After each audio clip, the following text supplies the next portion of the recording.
ഇങ്ങനെ പിടിക്കുമ്പോ ഒരു സുഖമുണ്ട്. എന്നാലേ ഇനി ഓടാൻ തോന്നുമ്പോ എന്നോട് പറഞ്ഞാ മതി, ഞാൻ പിടിച്ച് നിർത്തിക്കോളാം. വാ. എനിക്ക് ഓടാൻ തോന്നുന്നുണ്ട്. ഓടും ഓടും ഓടും.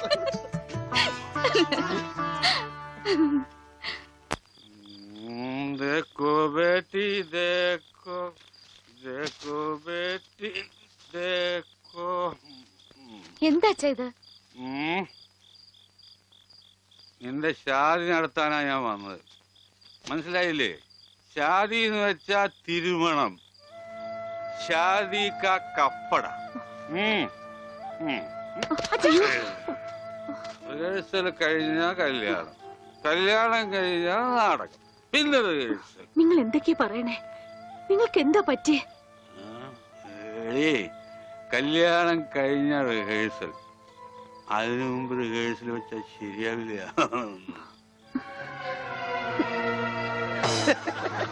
എന്നെ ഗർഭരണിയാക്കിയിട്ട് നിങ്ങൾ സ്വന്തം ഭാര്യയുടെ കൂടെ ജീവിക്കാണല്ലേ? പറഞ്ഞു വരുമ്പോ എനിക്കാണല്ലേ കുറ്റം, പറഞ്ഞു വരുമ്പോ എനിക്കാണല്ലേ കുറ്റം. തെളിവിനായി മീന്റെ വയറ്റിൽ കിടക്കണ എന്തെങ്കിലും. എന്റെ വയറ്റിലെ കുഞ്ഞിനെ പറ്റി പറയുമ്പോൾ മീന്റെ വയറ്റിലെ കുഞ്ഞിനെ കുറിച്ചാണ് പറയുന്നത്. ഒരു പ്രസ്റ്റേജ്. എനിക്ക് ഓടാൻ തോന്നുന്നുണ്ട്.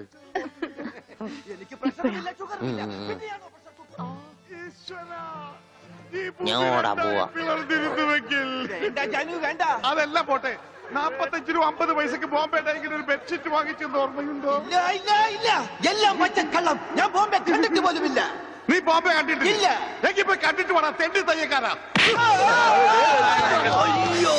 എന്താണ് വെളിച്ചപ്പെടാൻ ചവിട്ടി വെച്ചെന്നാണല്ലോ അവൻ ഡയലോഗ് തെറ്റിച്ചിട്ടില്ല. ഈശോയെ ബോധം പോയാ? അവന് ബോധം പണ്ടേ ഇല്ല, അത് കാര്യം വെക്കണ്ട, വിട്ടേക്ക്. ആരും പോകരുത്, നാടകം ഇപ്പൊ പുനരാരംഭിക്കും. എന്ത് പണിയാണ്? അതൊന്നും പേരെ പ്രശ്നം, അത് വേറെ കാര്യമുണ്ട്. എനിക്കാണെങ്കിൽ അടിയുടെ ആരും പോകരുത്, നാടകം വീണ്ടും ആരംഭിക്കുന്നതാണ്.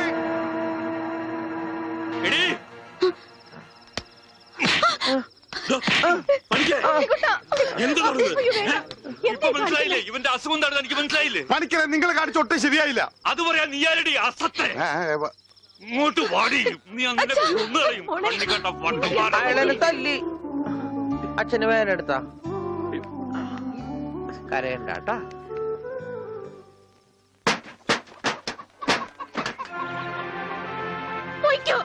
എങ്ങോട്ടെങ്കിലും പോയിക്കോ. ഇത്രയും നാൾ ഈ വീട് നോക്കാനൊന്നും ആരും ഉണ്ടായിരുന്നില്ലല്ലോ.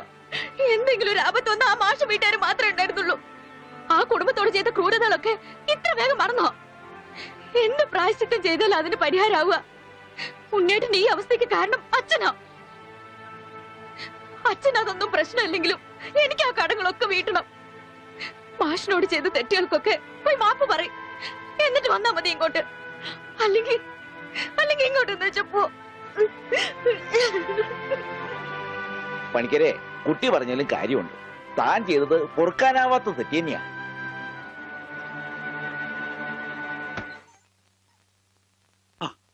എന്താടോ എന്തേ കാണിക്കുന്നേ? എന്നോട് പൊറുക്കണം മാഷെ. മാഷോട് ഞാൻ തെറ്റുകൾ മാത്രമേ ചെയ്തിട്ടുള്ളൂ, എനിക്കത് തിരുത്തണം.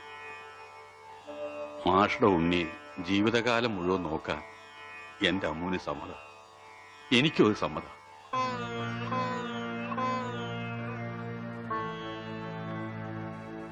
ഒരു കടപ്പാടിന്റെ പേരിൽ സുഖമില്ലാത്ത എന്റെ മോനെ തന്റെ മോളുടെ തലയെ കെട്ടിവെക്കണ്ട. അതൊന്നും വേണ്ട, മറന്നേക്ക്.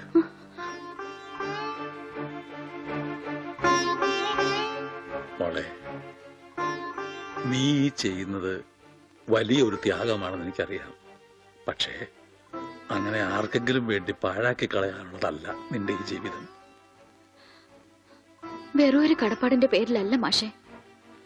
തിരിച്ചു വരില്ലെന്ന് നാട്ടുകാർ മുഴുവൻ പറഞ്ഞിട്ടും ഉണ്ണിയേട്ടന് വേണ്ടി ഇത്രയും വർഷം മാഷ് കാത്തിരുന്നില്ലേ?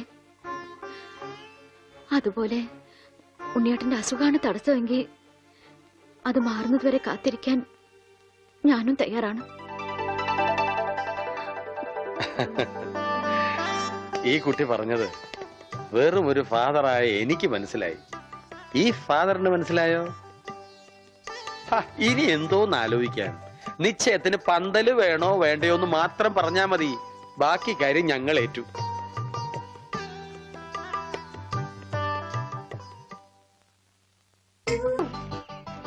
കല്യാണം കഴിഞ്ഞ് എന്ത് ചെയ്യണം? സദ്യ ഉണ്ണും, അത് കഴിഞ്ഞിട്ട് പായസം കുടിക്കും, അത് കഴിഞ്ഞിട്ട് ഇല എടുത്ത് കളയും. അത് കഴിഞ്ഞ് രാത്രിയില്ലേ? രാത്രിയില ആ. വാതിലൊക്കെ അടച്ച് കുറ്റിയിട്ടിട്ട് ആ. കിടന്നുറങ്ങും. ഛേ, കളഞ്ഞ്. കൃഷ്ണകുട്ടി വെച്ചത് പറ്റതല്ലേ? ഏത്? വാലൊക്കെ അടച്ച് കുറ്റിയിട്ടിട്ട് കുറ്റിട്ടിട്ട് പാന്റ് കഴിച്ചിട്ട് മുഴുവൻ അഴിക്കണ്ട. പാന്റ് മുഴുവൻ കഴിച്ചു. അഴിച്ചോ, മുഴുവൻ അഴിച്ചോ. പാന്റ് കഴിച്ചിട്ട് അഴിച്ചിട്ട് നേരെ പോയി മൂത്രം വെച്ചിട്ട് കിടന്നുറങ്ങും.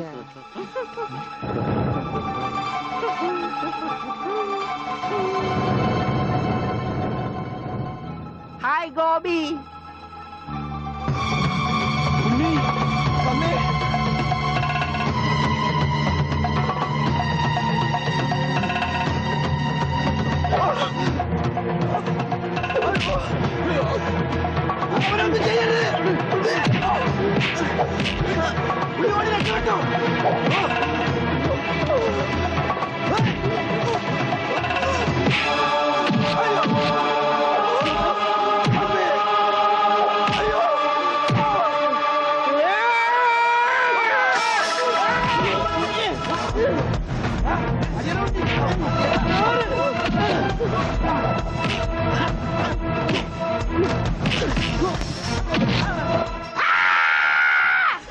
അത് കൊള്ളാം. നിർത്തിയിരിക്കണ എന്നാലല്ലേ ശ്വാസം വിടാൻ പറ്റുള്ളൂ. ഈ സ്പൈഡർമാനൊക്കെ സമ്മതിക്കണം.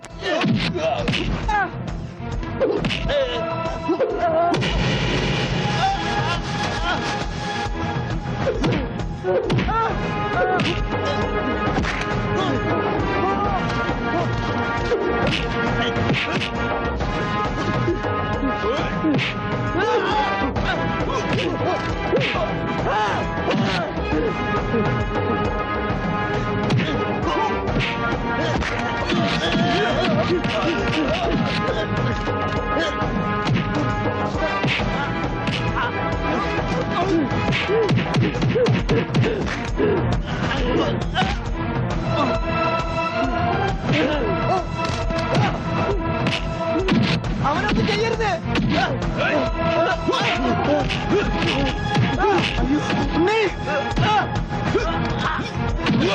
അവനെ തല്ലരുത്, അവനെ തല്ലരുത്, എന്നെ തല്ലരുത്.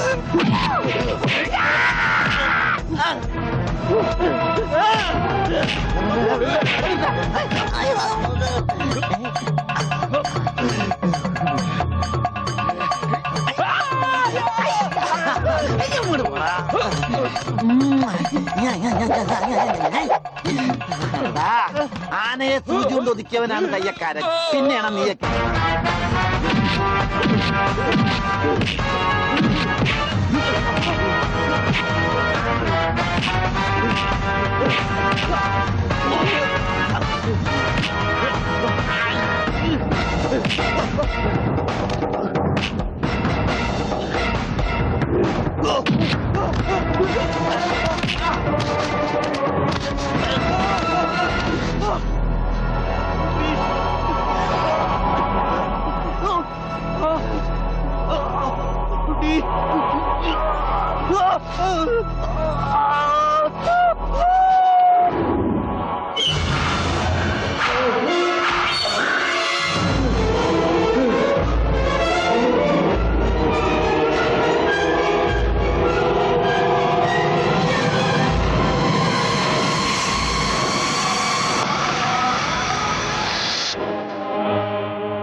ഈശ്വരൻ നമ്മളെ കൈവിടില്ല. നീ സമാധാനായിട്ടിരിക്കുക, അവനൊന്നും സംഭവിക്കില്ല, എനിക്ക് ഉറപ്പാ.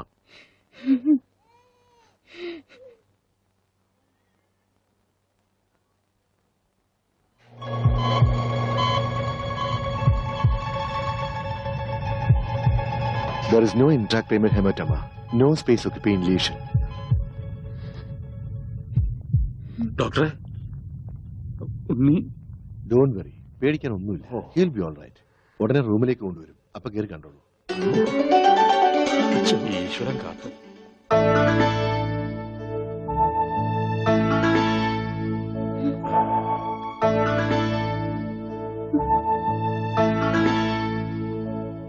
ഉണ്ണി,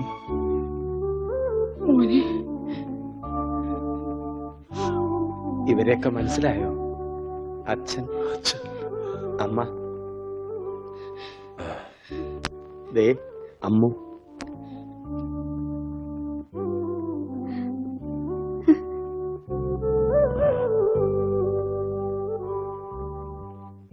എന്താ എന്റെ മോന് പറ്റിയത്? എല്ലാവരും ഒന്ന് കുറച്ചു നേരം പുറത്തേക്ക് ഇറങ്ങി നിൽക്കുക. ഒന്നിറങ്ങിയത്.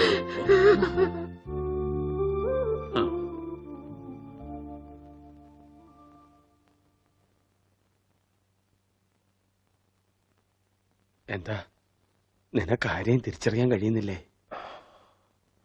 അവര് എവിടെയോ ഒരു ഓർമ്മ പോലെ. പക്ഷേ അവരൊന്നും എന്റെ ആരുമല്ല. ഉണ്ണി, നീ എന്തായി പറയുന്നത്? ഉണ്ണിയോ? എന്റെ പേര് ഉണ്ണി എന്നല്ല, വിഷ്ണു. എന്റെ വീട് ബാംഗ്ലൂരാ. എന്തിനാ ഇങ്ങനെ വിഷമിക്കണേ? അവന് നല്ല മാറ്റം ഉണ്ട്, കണ്ടില്ലേ? എന്നാലും അവൻ നമ്മളോടൊന്നും മിണ്ടിയില്ലല്ലോ. ശരിയായിക്കോളും. എന്തോ നല്ലൊരു ലക്ഷണം കാണുന്നു. ഇതൊന്നും നേരത്തെ ഉണ്ടായിരുന്നല്ല. ആരോ മനഃപൂർവ്വം ചെയ്തതാ, നിങ്ങളെയൊക്കെ കബളിപ്പിക്കാൻ. എന്റെ കർത്താവേ, ഇതൊക്കെ ഞാൻ അവരെ എങ്ങനെ പറഞ്ഞു മനസ്സിലാക്കും? ഇതറിഞ്ഞ അമാഷി ചങ്കുപൊട്ടി ചത്തുപോകും. നിനക്ക് വേണ്ടി സ്വന്തം ജീവിതം നൽകിയ ഒരു പെൺകുട്ടിയുണ്ട്. ഇതൊക്കെ അറിഞ്ഞ ആത്മഹത്യ കുട്ടി.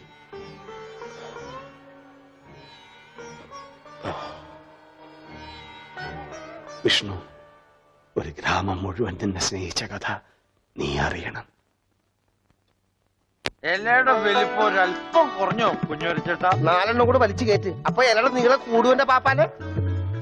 സത്യം.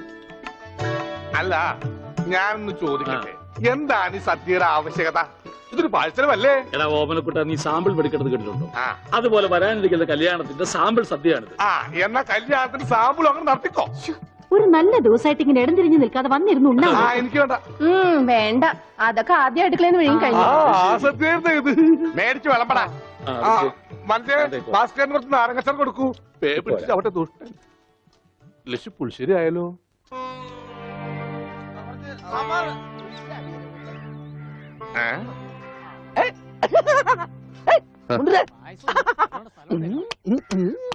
ഓമനക്കുട്ടൻ, നിനക്ക് എന്നാ പറ്റി? എനിക്കൊന്നുമില്ല, വട്ടുമാറൊന്ന് ടെസ്റ്റ് ചെയ്തതാ.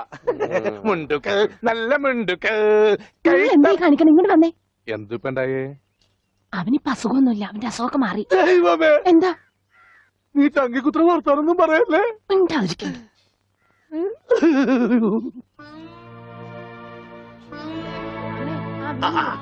ഇവിടെ ഇരിക്കുകയാണോ? അവിടത്തെ ഊണ് തുടങ്ങി. എന്താ മോനെ വല്ലാതെ? എന്താ ചോ? ഒന്നുമില്ല, യാഥാർത്ഥ്യത്തിലേക്ക് ഇറങ്ങി വരുമ്പോ ചിലർക്ക് ഇങ്ങനെയൊക്കെ ഉണ്ടാവും. അതൊന്നും കാര്യമാക്കട്ടെ. ഞാനങ്ങ് പേടിച്ചു. ഇനി പേടിക്കാനൊന്നും ഇല്ല മാഷെ. മുഹൂർത്തം കുറിച്ച് കിട്ടി. ഇടവം 10 രാവിലെ 9:30ക്കും 10നും ഇടയ്ക്ക്. ഓ ഈശ്വര, ഇനിയെല്ലാം മംഗളായിട്ട് നടന്നാ മതി. ജാതകം കണ്ടപ്പോ തന്നെ ജ്യോത്സ്യര് പറഞ്ഞു ശ്രീരാമന്റെ നക്ഷത്രം. അതെ, വനവാസം കഴിഞ്ഞു. ഇനിയിപ്പോ സീത ഇങ്ങോട്ട് കിട്ടിയാ മതി. നടന്ന് ക്ഷീണിച്ചതല്ലേ, കൈയോടെ ഊണ് കഴിച്ചാട്ടെ.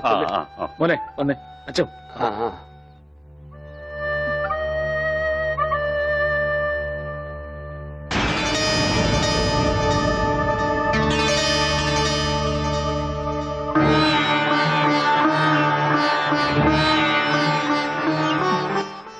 അച്ഛോ, വരും ഊണ് കഴിക്കാം. വേണ്ട, എനിക്കൊരു ഗ്ലാസ് വെള്ളം തന്നാ മതി. ഉണ്ണിയോ? ഓ, ഇനി അമ്മിക്കുട്ടി വാരി തന്നാലേ ഉണ്ണിക്കുട്ടിന് ഉണ്ണുള്ളോ? ചേച്ചി, എനിക്ക് അമ്മൂനോടൊന്ന് സംസാരിക്കണം. ദേ, ആ മുറിയിലുണ്ട്, പോയിക്കോളൂ. അല്ല, ഞങ്ങളൊന്ന് പുറത്തേക്ക് പോയിക്കോട്ടെ? ആ, പോയിക്കോ. പിന്നെ ഇത് എന്നും വേണം കേട്ടോ. എന്റെ കല്യാണത്തിന് മുമ്പ് ഓമനക്കുട്ടായിട്ട് ദിവസം പുറത്തേക്ക് വിളിക്കും. കല്യാണം കഴിഞ്ഞപ്പോഴോ ഞാൻ പറയട്ടോ അമ്മിക്കുട്ടോട്.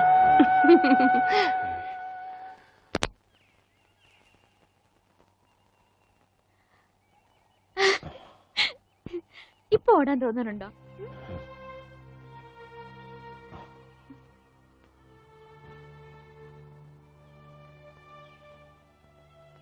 അമ്മ കരുതുന്ന പോലെ ഞാൻ മാഷിന്റെ മോൻ ഉണ്ണിയല്ല.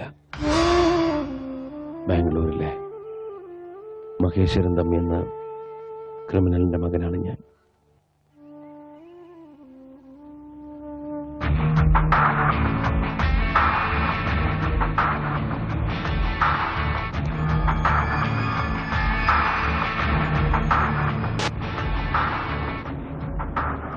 ബാംഗ്ലൂർ നഗരത്തിൽ നിന്നും പേടി സ്വപ്നമായിരുന്നു എൻ്റെ അച്ഛൻ.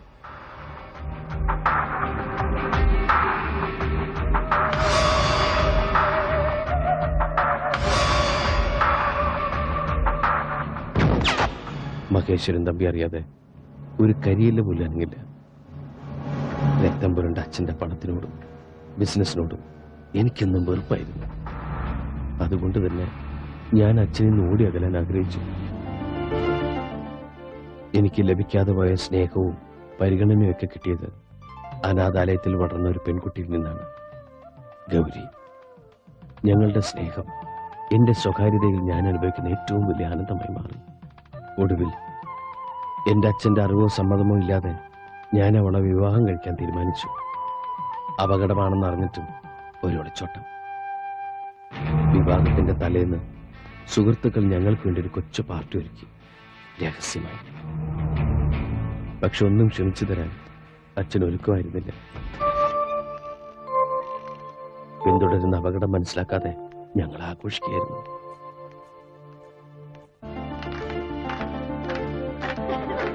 ഹലോ ഗോപി.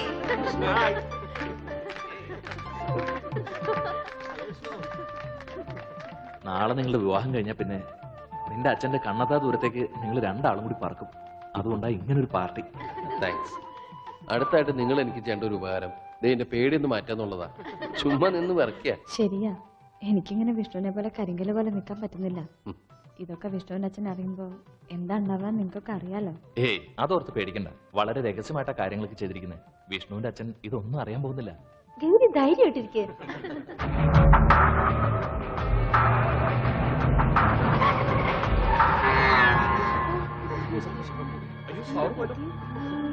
വിഷ്ണു, എനിക്ക് പേടിയാവും. ആരും പുറത്തേക്ക് ഇറങ്ങരുത്. ഞാൻ പോയി നോക്കിട്ട് വരാം.